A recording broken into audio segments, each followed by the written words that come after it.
শানুর সাথে দেখা যাক কে দৌড় রেস খেলে। দেখা যাক, তোমরা সবাই লাইনে দাঁড়াও। এবার নামটা রাখা যাক মুস্তাক,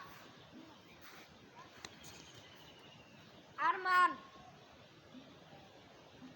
তালহা, ইরমান, তাওহিদ,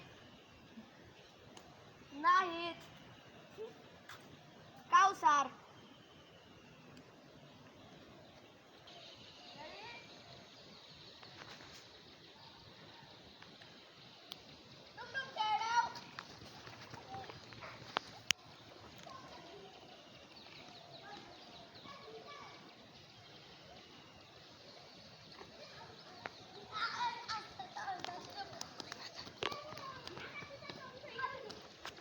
এবারে বিজয় হলো নাহিদ। নাহিদের সাথে আর সানোয়ারের ফাইনাল খেলা, দেখা যাক কে জিতে। নাহিদ তুমি আসো মঞ্চে, সানু তুমি মঞ্চে আসো।